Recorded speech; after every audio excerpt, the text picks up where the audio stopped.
बिस्मिल्लाहिर्रहमानिर्रहीम, अस्सलामुअलैकुम। मैं हूं हमजा अशरफ और मैं हूं सफिया खान। शामिल करते हैं हेडलाइंस। दो नहीं एक पाकिस्तान का नारा कहाँ गया? कमजोर और ताकतवर के लिए दो कानून क्यों? PIC हमले में वजीर आजम का भांजा हसन न्याजी शामिल। दंदनाता रहा, पत्थर बरसाता रहा, पुलिस मोबाइल पर डंडे बरसाए, मगर FIR में नाम क्यों नहीं? सवाल उठ गए। मीडिया पर तनकीद के बाद हसन न्याजी को शर्म आ गई। ट्वीट पैगाम में लिखा, सिर्फ पुरअमन मुजाहरे के लिए साथ था, वकला को हुदूद में रहने का मशवरा दे दिया। शेख रशीद ने आसिफ अली जरदारी की जमानत पर रिहाई को अच्छा इकदाम करार दे दिया।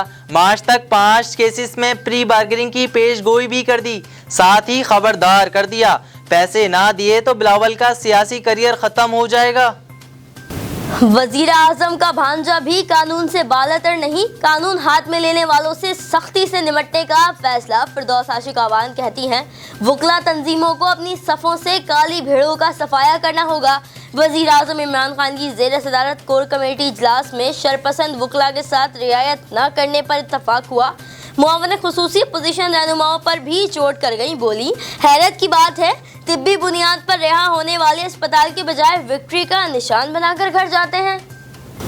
मोदी सरकार नस्ल परस्ती का एजेंडा मुनज़्ज़म अंदाज से आगे बढ़ा रही है। आलमी बरादरी ने फौरी तौर पर तवज्जो ना दी तो एटमी जंग छिड़ सकती है। वज़ीर आज़म इमरान खान ने शरीयत के मुतनाज़ा भारतीय तरमीमी बिल को हिंदू बालादस्ती का एजेंडा करार दे डाला। ट्वीट पैगाम में कहा, दुनिया नाज़िज़म की तरह हिंदू बालादस्ती का रास्ता रोके, नस्ल परस्ती दूसरे जंग अजीम का बाइस बनी थी। Army chief general Qamar Javed Bajwa का एरोनॉटिकल कॉम्प्लेक्स कामरा का दौरा, सिपा सालार को मुख्तलिफ मंसूबों पर ब्रीफिंग। ISPR के मुताबिक आर्मी चीफ ने पाक फिजाया की कामयाबियों को सराहा, खुद इन्हें सारी और आलमी मयार हासिल करने पर तारीफ भी की। मेगा मनी लॉन्ड्रिंग और जाली बैंक अकाउंट्स केस में आसिफ अली जरदारी को 5 माह बाद जमानत पर रिहा कर दिया गया। जियालों की पिम्स अस्पताल के बाहर नारेबाजी, बिलावल भुट्टो और आसफा समेत सीनियर रहनुमा भी पहुंचे। साबिक सदर खराब मौसम के बाइस आज कराची रवाना ना हो सके।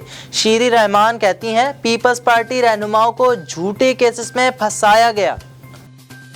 फिलहाल इतना ही। मजीद खबरों और अपडेट्स के लिए विजिट करें हमारी वेबसाइट csnlive.tv। इसके अलावा आप हमें फेसबुक और ट्विटर पर भी ज्वाइन कर सकते हैं। देखते रहिए CSN।